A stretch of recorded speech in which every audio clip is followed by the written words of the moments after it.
Good morning, everyone. It is Friday, February 25th. Welcome into the Morning Medical Update. Thank you so much for joining us here on Facebook, Twitter, and on YouTube. Today, we drill down on a new study that shows how Kansans really feel about vaccines, religious exemptions, and what they think the future of vaccines should be. But first, taking a look at some headlines this morning, discouraging news from recent research that predicts worldwide the number of people with Alzheimer's will triple to 153 million by 2050, with 10.5 million of those cases in the U.S. The Alzheimer's Drug Discovery Foundation says smoking, obesity, and high blood pressure puts you at a greater risk. Looking to get the most out of your next flu shot or COVID vaccine, take a long, brisk walk afterwards. It's supposed to help with some of those after effects. Researchers at Iowa State University say that people who exercise moderately for 90 minutes right after vaccination produced more infection-fighting antibodies. They also say, of course, more studies are needed. A government report just released shows women of color died at significantly higher rates from pregnancy or childbirth during the first year of the pandemic. The report from the National Center for Health Statistics does not mention the pandemic necessarily, but experts say it did play a big role in those increased deaths. The mortality rate was highest for African American women, 3 times the rate of Caucasian women. Get your questions sent in to us this morning on YouTube, Facebook, and the Medical News Network. Links to those are right there on your screen.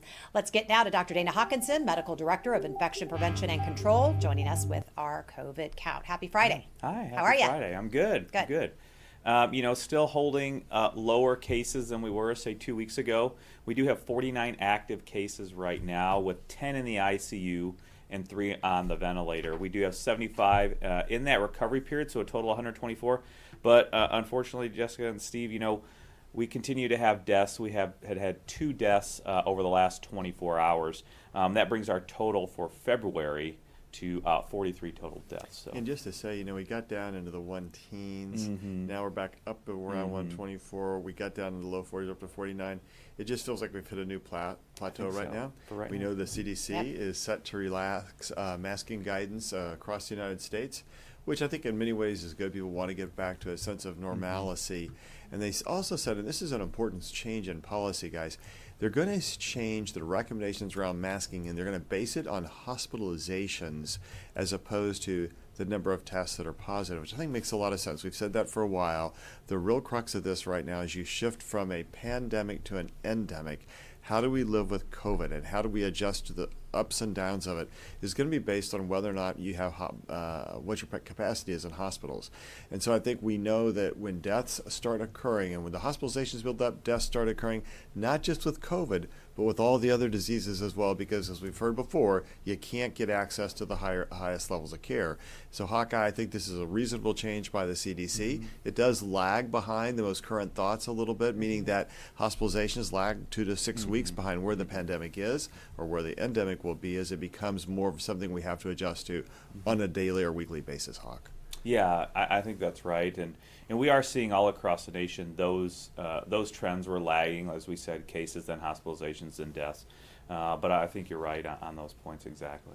We also expect that the CDC will be lifting guidance around airplanes and airports in the near future, or at least not renewing it, which means that there's a sense where we're returning to almost complete normalcy, but we're not really back to normalcy, right? We're back to our new normal, having to make sure we try to coexist and live alongside COVID-19. The other good things, always new therapies, whether it's monoclonal antibody therapy or by prescription drugs like Paxlovid, including that's becoming more widely distributed now. It's available here at KU. It's available through other pharmacies.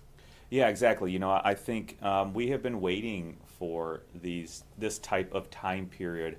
We talked early on in the pandemic, Steve, about we would like something like for influenza that we have with the over-the-counter Tamiflu, or sorry, not over-the-counter, just as you said, but by prescription Tamiflu, the oral pills that we can use early on in disease, because we know hitting the disease during that viral stage early on with these oral antivirals, Paxlovid, Molnupiravir, have shown to have benefit in good peer-reviewed studies, but also those monoclonal antibodies, and there has been a number of different ones throughout the monoclonal antibody period. But we know earlier is better. Certainly within 7 days is going to be the best treatment to help reduce your chance of hospitalization. So, but I think we've been waiting for this. And now as the cases go down, hopefully the local pharmacies' supplies will increase. And when and if there is another surge, people will be able to use those to help stay out of the hospital. And also some changes to the immunization vaccination recommendations, a little longer intervals for certain disease groups, going from 4 weeks to 8 weeks to lower the risk of myocarditis, although very rare. This lowers it to the point of eliminating it. And actually, by waiting longer, you get a better immune response. So I think these are both good. I think this is all good news for us in general. And we'll see how we go as things begin to relax, Jess. All right. Reporters on the line today?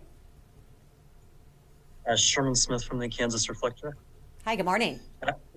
Good morning. I wanted to ask about this planned early COVID treatment symposium in Lenexa next week, which is all about ivermectin and hydroxychloroquine. And I just wonder if you're concerned about this growing profile among the people who are spreading inaccurate information, and whether there's any value in engaging with the people who peddle this kind of information.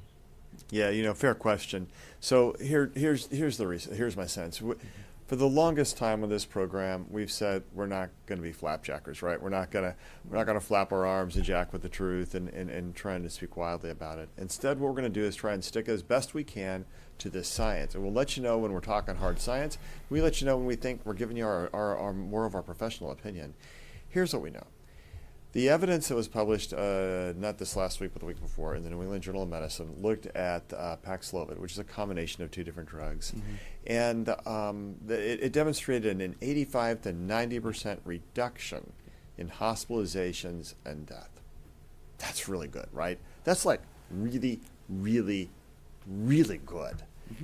Now, if you look at the data that has been suggested about ivermectin and hydroxychloroquine, the data, it's just not there.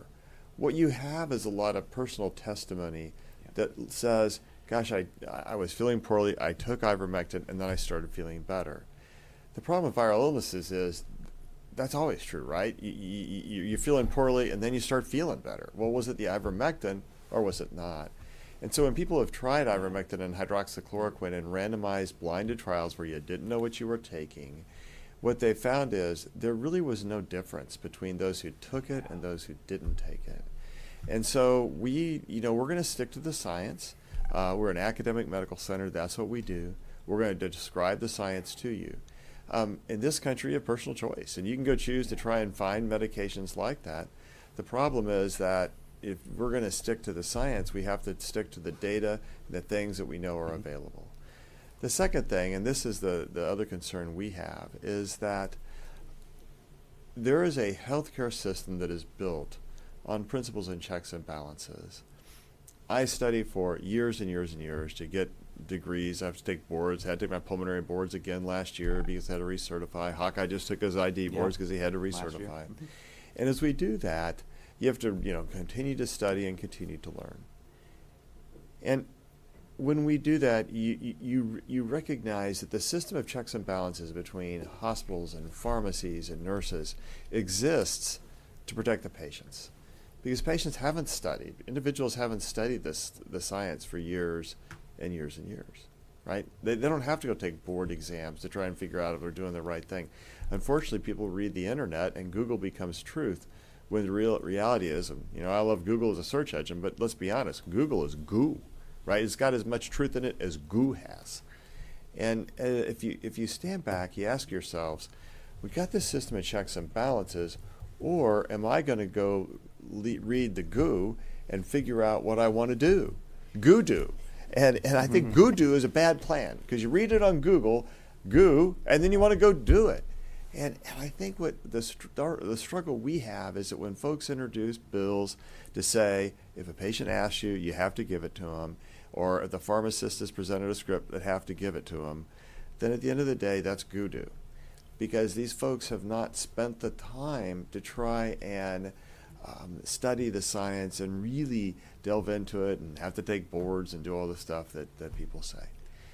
So again, in the United States, you can go ask somebody for it, and if somebody wants to write that script on an off-label use, and I've used off-label drugs and cystic fibrosis before, You sit down, you explain to the patient what's going on. You say, I don't know if there's any evidence for it. And then you try and find somebody to fill it. Okay, that's off-label use. It's an approved drug. You can do off-label use. But if you step back and you say, what are you reading on Google and what are you reading in hard science, where folks have been blinded, they didn't know what they were getting, and then they measured how many times did the people who were blinded and didn't know what they were getting, how many times did they get better? Okay, and if they got better, were they taking the placebo or were they taking the drug? The struggle with ivermectin is that when they did that, placebo and ivermectin didn't show any difference. When you look at Paxlovid, there's an 85 to 90% reduction. Hawkeye to me, that's case closed. Yeah, I would totally agree. I think you touched on a number of good points. Number one, sitting for boards and doing your training. You know, I'm trained to treat infections, understand virology, pharmacology, the mechanism of action of these drugs. I'm not going to be treating lung patients like you and cystic fibrosis patients like you because I don't have that training. So I think that is one important point. The other important point is, you know, a lot of this, we have seen this before, and I would make it akin to you know, those gentlemen that would travel with the circus or in their wagons with their elixirs that would solve any of your problems. So I think there is a lot of anecdotal or hearsay evidence, but when we really basically get down to, and this is what we actually need to do, is keep the issue at hand, keep it in our vision so that we can understand what is the issue. And just as you said, the issue with hydroxychloroquine and ivermectin for treatment or prevention of COVID-19 or progression of COVID-19. And really, that door has been shut for hydroxychloroquine for some time. That has been shown unequivocally not to have any effect in preventing COVID-19 or progression to severe COVID-19. You mentioned ivermectin. So I think there's a concern that we are the only ones who are saying it's not ivermectin. Well, we are taking our guidance from people who do this every day, all day, understand and know how to scientifically critique articles. And right now, the vast majority, the overwhelming support or lack thereof support for use of ivermectin is currently there. You know, there is not a good body of evidence to support that. We have recent abstract from the Together trial, I believe, the abstract from CROI, which is a large international infectious disease organization that has been around for some time. They had an abstract at their meeting recently that looked at the final study, the Together trial, I believe it was. And that is the same trial that found some effect, beneficial effect of the use of fluvoxamine. But when they finally did all of the analysis, it had no effect when they used ivermectin. In addition, we know that JAMA last week produced or published the ITEC trial looking at use of ivermectin and progression to severe disease for COVID-19. And in that trial, ivermectin had no beneficial effect at all either. And these, again, are peer-reviewed. They are critically looked at studies, so they understand that. There was also a meta-analysis that was originally published, I believe, in January of 21, July of 21, that showed some benefit, and a meta-analysis is looking at a lot of different studies. However, that article had to be rewritten because once they pulled out those articles that were taken out of publication, meaning retracted because of falsified data or inaccurate data, that meta-analysis also showed no beneficial effect of ivermectin on the progression or prophylaxis of COVID-19. So I think those are large studies, and we're waiting for the full publications, obviously, for the Together trial. But none of these large peer-reviewed, critically reviewed studies show any benefit. The other thing that we're looking at, again, is we are taking guidance from our other bodies that really look at this. The NIH has looked at this and said, do not use this in outpatient or non-hospitalized patients for treatment of COVID-19. That is on their NIH guidelines. What are those drugs that are used for non-hospitalized or outpatients, Steve? You've talked about them. Paxlovid, molnupiravir, the monoclonal antibodies. Those are the recommendations in the NIH guidelines.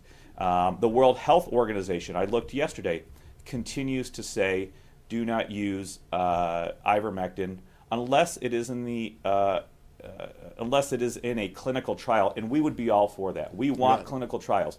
You have to register under clinicaltrials.gov, I believe. But it is a way to do that so that we can get accurate information. And this is what is done in all of science and medicine. This is done for all of our drugs. So I'm not sure how we can say for our body of medicine and evidence-based, we can use that for every other thing that we're doing in medicine, this evidence-based, this clinical trials, but not for this. And I think that's an indictment on the system. I agree. And Hawkeye, the last thing I say is, I think people are afraid, right? They're afraid of COVID. They're afraid of the ramifications of it. And they're also afraid of some new things. And I get that. When brand new medications come out, I'm not the first guy to rush to use it. I like kind of sit back and say, let's see what happens with the post-marketing part. Let's say, or the post-study part. And let's see how people do. But then you have to weigh that against the urgency or the emergency in that time. And during a pandemic where we've lost almost 1 million people in the U.S., that's a more urgent time. Being afraid of something, though, doesn't mean you should be on its face for something without evidence. You can say, well, ivermectin's safe. You know what? Ivermectin is generally safe, right? We've been using it for generations. That's great. Yeah. But it doesn't make it right for diseases. And it makes it right for parasitic diseases. You bet. But is it right for COVID-19? And as somebody who's been studying this kind of stuff for a long time and had to spend my life doing it, we step back and we look at the data and we say, gosh, it doesn't look like it's safe for COVID-19. But here are all these other therapies that really are safe for COVID-19, including vaccination, including monoclonal antibodies, including now Paxlovid, Molnupiravir, and Remdesivir, and others. And now we give Remdesivir as an outpatient. So I think that being afraid of something, I do understand that. I really do. We talk to patients all the time. And we do this this is our life. This is what we always do. And just to clear up some other misinformation, I don't ever give drug company talks. I don't get any money from drug companies. I don't do any of that. And so when I give you these opinions, these are not out of financial interest to me. And if anybody's even more concerned, just know that when you practice as a physician, you can't get reimbursed because the health system makes more money. That's illegal. People go to jail for that. And so at the end of the day, we're just trying to recommend to you what we think is the best thing. Yeah, and I love that point you made about, ivermectin is a great drug. A lot of these drugs are great drugs for what they are intended for. Right. So I kind of make it akin to, we know oil for our car is vital and a great thing to have. We know what it's used for. But in this case, if we have an empty gas tank, we are not going to pour oil in the gas tank, hoping it's going to start our car. That would be bad. So, we are using it for what it is for, and for what it is for is a very good drug. But if you're looking certainly for this viral infection, this has not shown, again, in the critically reviewed, the peer-reviewed studies have not shown to have any benefit. In fact, in that JAMA Internal Medicine article that was published this past week, there was actually 21% of the ivermectin group went on to progress to severe disease, as opposed to 17% in the people who did not get ivermectin. And so is there even a little bit of increased chance of progression? That was not statistically significant, but I think that's an interesting number to show as well. All right, I do want to ask the reporter's other question, which was, is there any value in engaging with these groups that are holding these type of gatherings and meetings? Yeah, I think this is a question of process, Jess, and I think that when we do debates in academic settings, we tend to put the experts in a room and do things like a journal club or sit down and have discussions around it. We don't try to run out into public forums where cameras are clicking and things like that and do sound bites. That's just not who we are. It's not what we do. It's what other people do. That's fine. Go for it. But that's not who we are. And I think what we prefer to do is hold the journal club. Within the university, we sit down, we have these long discussions about stuff. Hawkeye, infectious disease team has a journal club, and you sit down, you review these articles, you critique them, you listen to outside people, you go to medical conferences with the top researchers in their field, and you have honest ongoing discussions about that information. And trying to go to a setting in which it's more of a public forum, again, a lot of news cameras and things like that, that's not who we are. We're not politicians, and I don't mean that in a disparaging fashion. That's another type of job, and I'm not in that job. This is my job, and I'm going to try and I think I just need to do my job. And God bless the people, and Godspeed to the folks who want to be in the political world. I think that's a really hard job. And you have to respond to a lot of things. Well, what we have to respond to is what we know is a system of science that makes the United States the leading producer of science and facts around science and medications and studies around medications by far in the world. It's why everyone in the world looks to the FDA to say, what did the U.S. do? And that's not by mistake. That's because we have a process for looking at these kind of questions and answering them. And I think and then the second part of it is when we meet and talk with our patients, we're talking about the science part of it.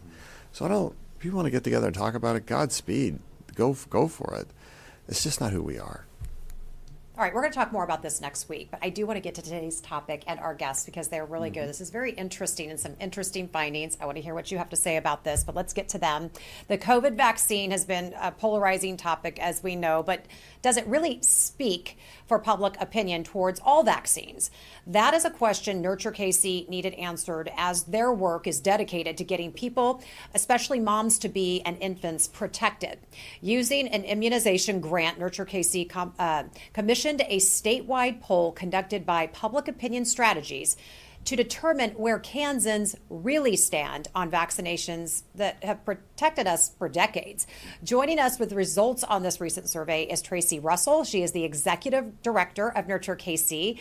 Good morning to you. And also we have Dr. Stephen Lauer. He's a pediatrician here at the health system. So glad to have both of you. But Tracy, I want to get right to you and get to some of this research results. So tell us a little bit more first about what Nurture KC is, their roots, and who you help in our community. Well, thank you so much, Jess, for having me on today. And Nurture KC serves both Kansas City, Kansas and Kansas City, Missouri. It is a federally funded program for the most part. And our mission is to reduce infant and maternal mortality in Kansas City. So our flagship program is called Healthy Start. As I mentioned, it is a federally funded program. There are just 101 Healthy Start programs across the country. So we're very fortunate to have that program here. And we serve pregnant women and their children from the zip codes of Kansas City with the highest rates of infant mortality. So that's 14 zip codes across the metro. And we deploy a community health worker model so that these families are getting that one-on-one assistance that they need. And, you know, when I'm asked to describe what we do, it's just so encompassing in terms of meeting these families where they're at and helping them navigate many of the barriers that they face. We provide car seats for our families. We provide diapers for our families. We help get them into the health system. We provide cribs as well as training on safe sleep. And for me, I think the beauty of Healthy Start is there's a very rigorous data collection component to it. So we're measuring our outcomes. We've got benchmarks we have to meet, as well as serving over 700 program participants each year. And so, you know, we utilize that data so that we can adapt as needed and pivot if we need to, if we feel like there are areas where we're falling short. So we're very proud to be associated with that. So that's definitely a direct service model that we utilize. Our second primary program, and the one that we're going to talk about a lot today, is the Mid-America Immunization Coalition, or MAC for short. And that has a broader geographical reach.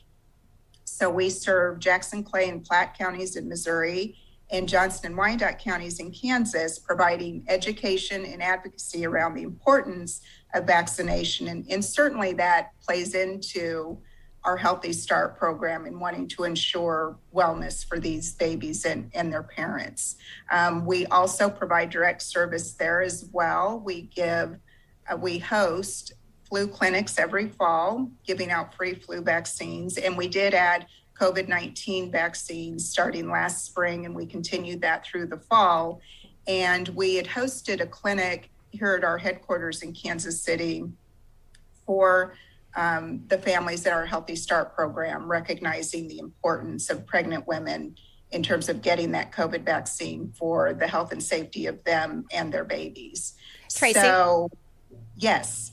Tell us a little bit about how your organization is funded. Sure. So the bulk of our funding comes from HRSA through the federal government, and that runs on a 5-year grant cycle. We're actually in our 4th 5-year grant cycle. And then we also receive some local foundation funding. United Way is a supporter of ours, Health Forward Foundation. And then we also do receive immunization funding through the state of Kansas as well. And we do have a membership component, so we do have some dues collection and, of course, participate in Giving Tuesday and events like that to raise additional funding. So a professional polling company did this survey. I want to start off with just kind of the methodology and the demographics of those who responded and what you were trying to gain better understanding from. So we wanted this to be a scientific poll. That's why we utilized public opinion strategies. They are a very well-respected national pollster, but with some Kansas ties.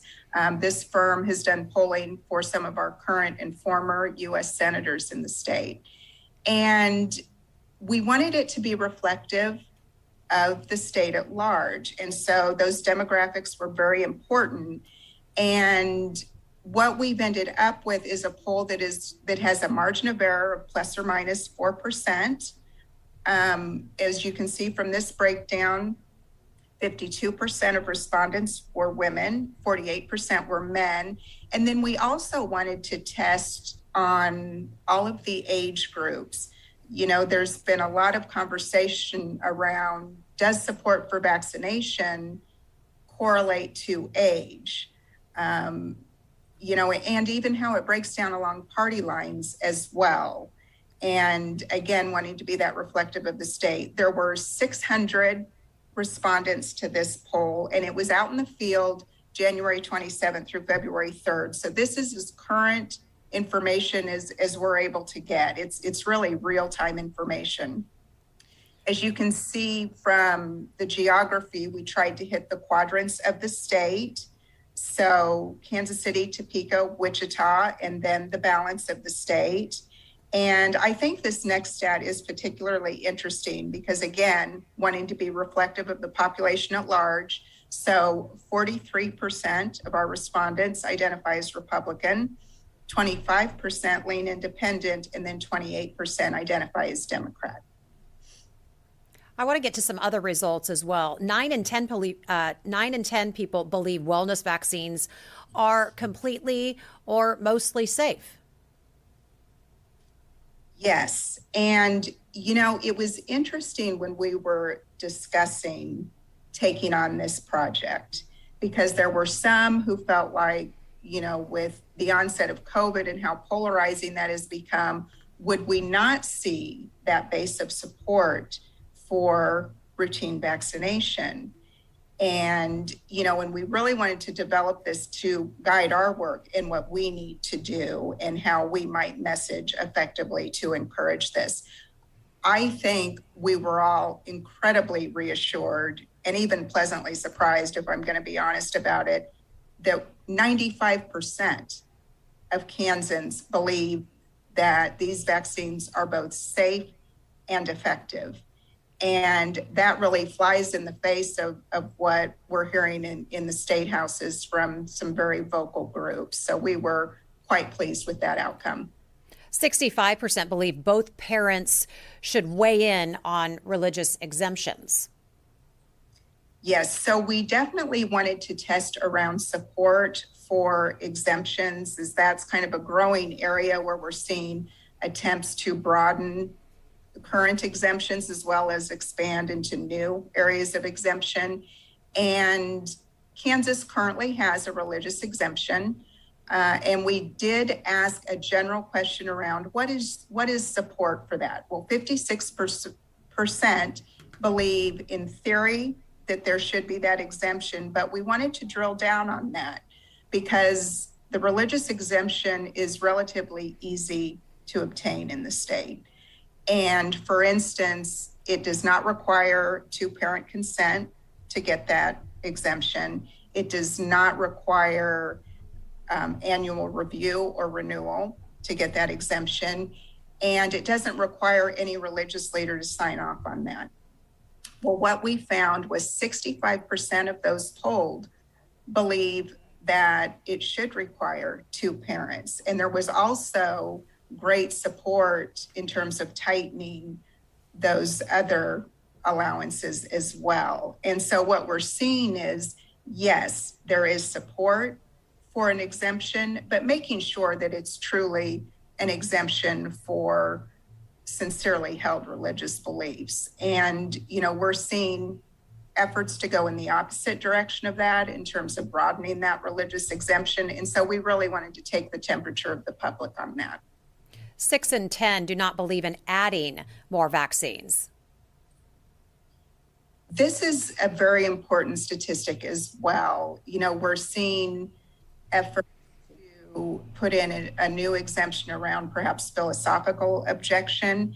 And we're finding that this is not popular with the public. More than 6 in 10 don't want that. And we had tested particularly around the message of, do you believe that parents ultimately need the freedom that comes with those exemptions? And should that kind of trump any other consideration? And there was a resounding no to that. There was much more support for kind of protecting the herd and serving the common good through vaccination and not allowing these wide, broad exemptions. Another highlight was that 85% of the people polled believe that the KDHE should be the organization that sets the wellness vaccine policy for children. For me, this is one of the most fundamental measures that we needed to take. For the last several sessions in Kansas, we've seen attempts to move that authority from KDHE and place it in the hands of the legislature to determine vaccine policy. And I think it really goes to the heart of what we're talking about today in terms of who do we trust to set these vaccines? Do we trust the science and the evidence, or do we discount that? 85% is an overwhelming endorsement of keeping that right where it is. And even when we tested messaging around it, it came back to, we want experts in vaccines. We want to follow evidence-based best practices. And this really runs counter to a lot of the messaging that we're hearing from these vocal minorities. And I think it's incredibly important for vaccination. It's incredibly important for anything health related. When we're talking about what has been the pillar of public health in terms of prevention of disease, it's been vaccines. And that still resonates with the public. And that's who they trust to maintain that. Well, and I'm going to ask you lastly before we bring it back here and talk with our doctors and get their opinions on what you've shared. But you did ask who pollsters trusted most when making decisions around vaccination, and it was doctors. Absolutely. Well, and, we also asked where people are getting their information when it comes to vaccination. And it is overwhelmingly still doctors and health providers. I was a little nervous in terms of, are we going to see huge margins of people getting most of their information via the internet? That out in this poll, it still remains those healthcare providers are the most trusted source for this information and the go-to for this. So, Dr. Lauer, That has to be some good news on your part. I want to ask you, after hearing some of these results, surprised, not surprised? What is your take? Well, I was actually really encouraged by these results. As Tracy mentioned, I think much of the messaging we're hearing now is from a very small vocal group that gets kindly put, a bunch of misinformation in front of people. And so the results, when you actually get to the population and talk to people about what they really believe, to see these kind of results is really encouraging. What I'm taking from it is that the people of Kansas believe what they see. Or more precisely, actually, they believe what they don't see. And what they don't see is smallpox, polio, measles, H-flu, meningitis, pertussis, all the diseases that their grandparents lived in fear of for their children getting. The people of Kansas today do not see those diseases because of the success of the vaccine programs and the way that families have worked with their pediatricians and family physicians across the state to make sure their kids are vaccinated and safe. So it was very, very encouraging after 2 years of the pandemic and, as Tracy said, a big increase in all the misinformation around vaccines, to see that people can still get to the core of things, really get to the truth and understand what's best and safest for their children. Dr. Lauer, are you still getting resistance, though, in clinic from parents? Questions? Questions always. And hopefully we always say we want questions from people. We know there's a lot of information, a lot of stuff out there that people hear, and they should have questions about how best to care for their children.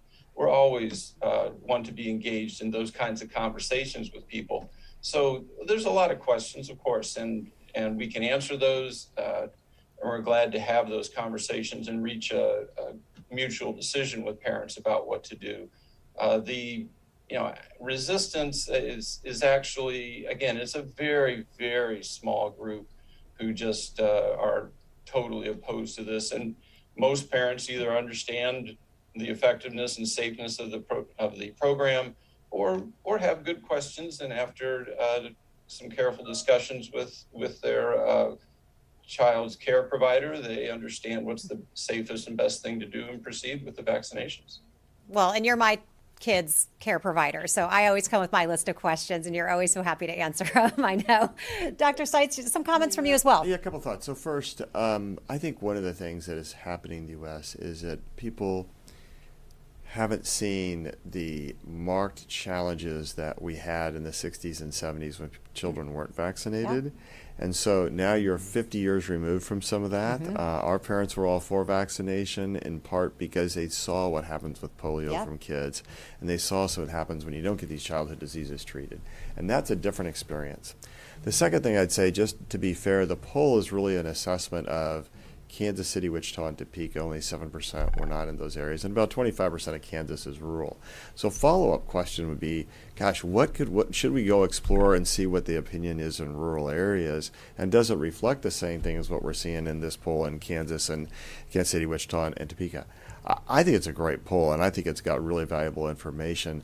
I'd love to see more of what's going on in some of our rural areas and see if that's also the case, because we know there's been more vaccine hesitancy in rural Kansas than there has been in urban Kansas, and then within urban Kansas, it's been difference between, for example, African American and predominantly Caucasians. So I think this is really helpful, and it is really encouraging, and it is good to see that the majority of Kansans in this poll liked vaccination and believed in childhood immunization, which is a good thing, because it's another one of those things that if you don't find yourself in the Goodoo paradox, in the Google, I'm going to go do something paradox, I read it on Google, then you're going to want to get vaccinated, which is what we want people to do. And we understand that sometimes there are bad results from a vaccine, right? That those occur. They're incredibly rare. But I tell you, polio is a lot worse, and measles, mumps, and rubella. Those are really bad diseases, and I think we've lived in this age where we've forgotten it sometimes because we don't see it, and because we don't see it, we don't really think it exists, and then we get all inventive around. We start doing the Goodoo thing again. Laura, I look at Hawkeye. I think you studied this as an infectious disease doc, and Lyra will have as a pediatrician. Yeah, I think that's right. We continue to stand on the shoulders of these giants that came before us, that created what could eventually be these healthy situations by creating these vaccines, not allowing us and my generation and generations since then to have to deal with those those illnesses, but also those complications, which in some cases were less frequent, in some cases were rare, but they did occur, and that impacted children's lives. So I think that is important to understand. We are looking at this whole situation through these rose-colored glasses because we don't have the knowledge of really what it was like during those times. And Dr. Lauer, you've seen it. What happens when kids don't get vaccinated and they come to your office with these kind of bad disease? Luckily, these continue to be rare, but that's the big worry. People, if these diseases, as Dr. Hawkins said, they're still there. Measles still causes tens of thousands of deaths around the world.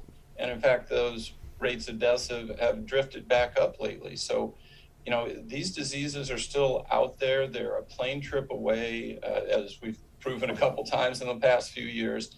So yeah, when kids come into our office and are sick, we were talking with medical students a couple days ago in clinic, and said one of the central questions we ask when a young child comes in ill is, are they vaccinated or not? It totally changes the way you think about manage them if they aren't vaccinated, because their chances of having a truly serious disease are greatly increased. So yeah, it's, as you said, the vaccine program is really a victim of its own success. People, parents in the current age just don't know these diseases, haven't seen them. And so it does raise questions like, why are we doing all this? Is it really necessary?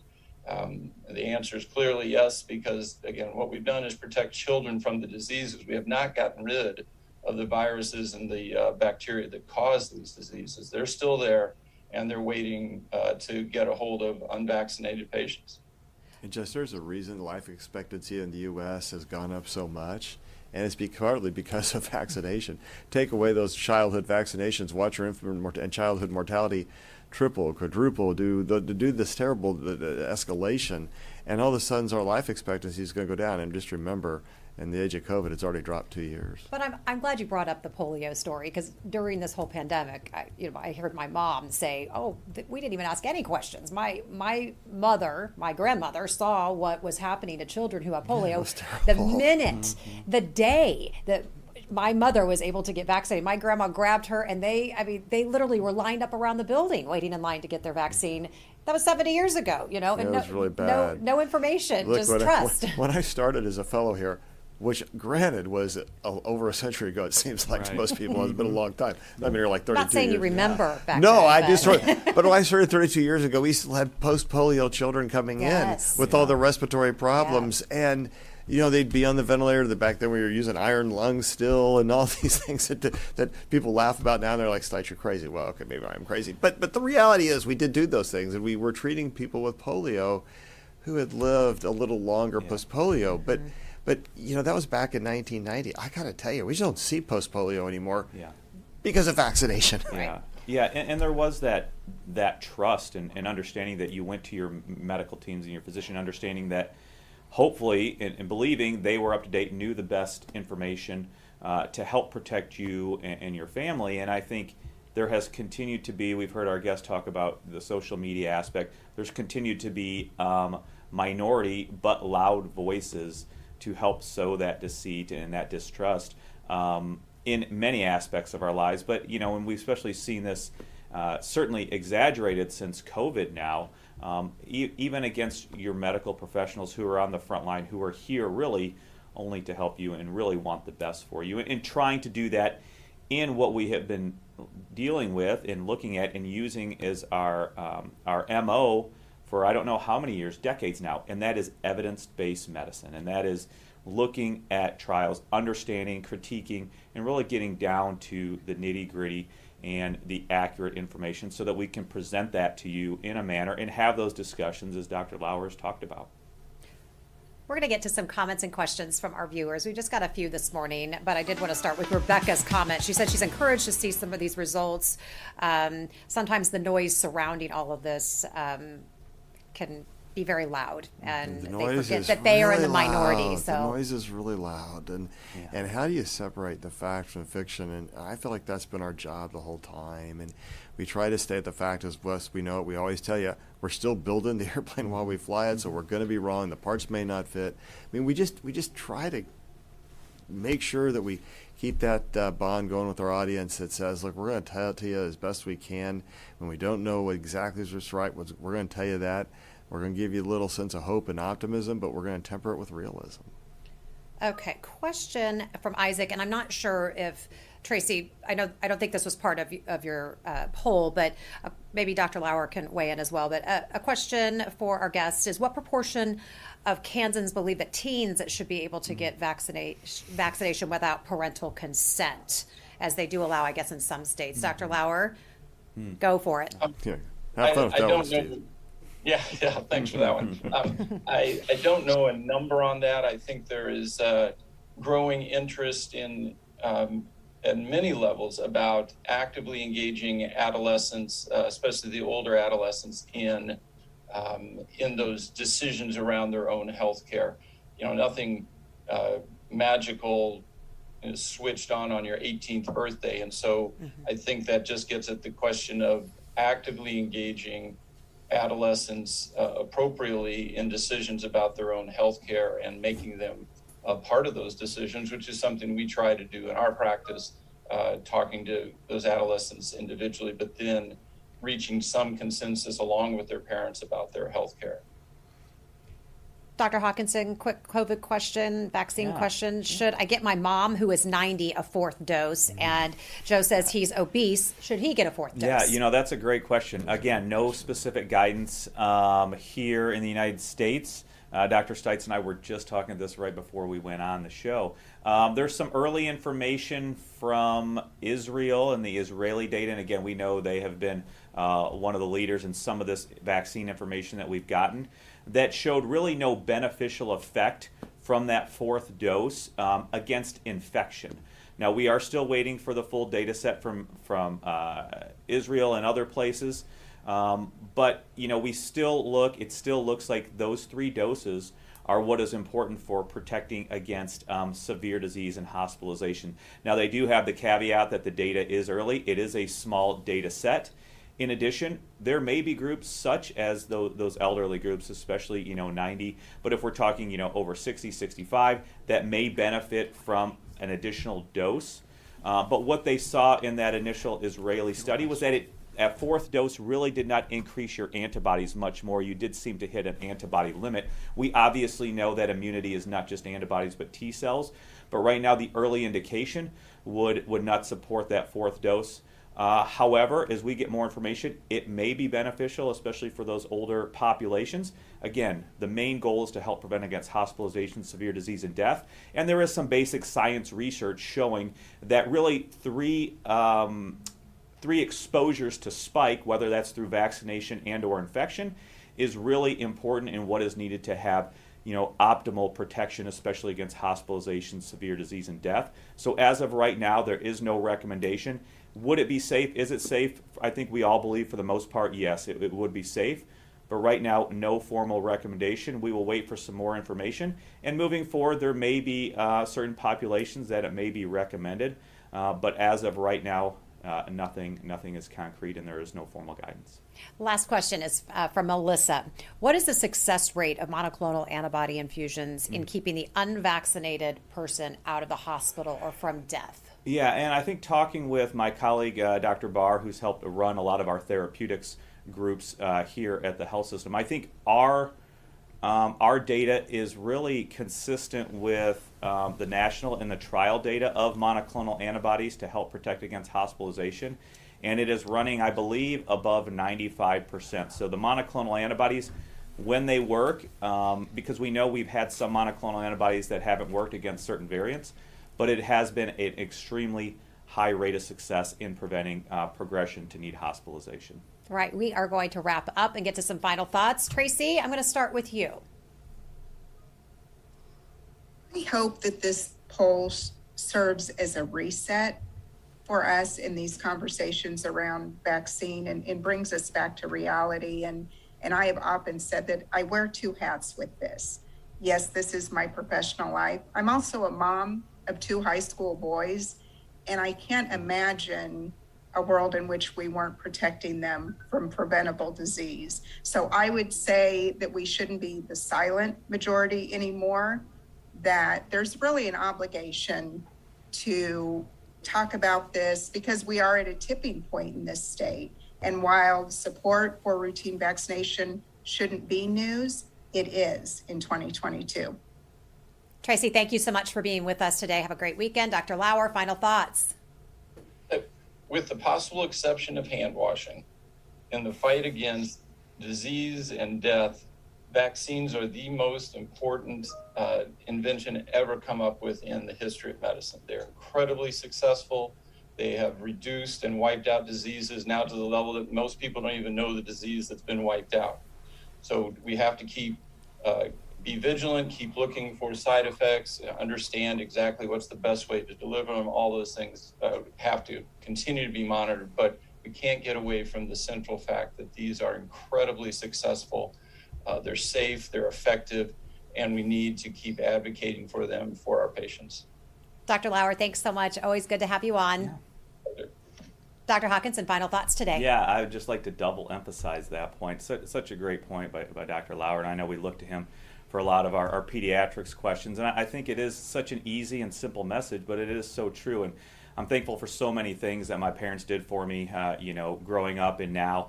But one of the simplest things that you look back on is getting those vaccines. And I didn't realize at the time, but that is just what they did. That is what we did. They trusted the medical complex, the physicians. We did that. We stayed safe. I didn't have, my sister didn't have those diseases and those complications that were rampant, when my parents were growing up. And so, again, I don't think we can emphasize Dr. Lauer's point enough. Dr. Stites, thank you first of all for the new word of the day, goodoo. Goodoo. Not doo-doo, but goodoo. Yeah, it's a bad plan. I needed that on my Friday. Oh, yeah, So I heard everything you said today, but that really stood out for me. It is a Friday day. It is. And, I needed Friday, a new I word. get to be a little more inventive and for creative. new word drops. There you go. It's a day for it. I mean, I wore a red shirt with a yellow tie. What the heck? It's all kind of goofy today. I think at the end of the day, right, one of the things we've done in this program is say faith, hope, science. And that's a incredibly strong bond, and part of that is hope and keeping hope alive. We also have to keep history alive. We have to remember where we have come from before we make really bad choices about where we want to go. And if we want to ignore history, we pay a pretty steep price. And that, in this case, that price will be the lives of our children and our young ones. So don't do the goo plan. Don't go goo. I've read it on Google. I'm going to go do it. And by gosh, it's on Google, therefore it's true. And that's probably not right. Instead, we should pay attention to history. There's a reason I love the turn of phrase, live long and prosper. It's because I really do want people to live for a very long time. That's what we do in medicine. We want you to live your best life. It's hard to live your best life. You had polio, measles, mumps, rubella, and you got really sick from those things. It's really hard to lead your best life if you have long haul syndrome from COVID.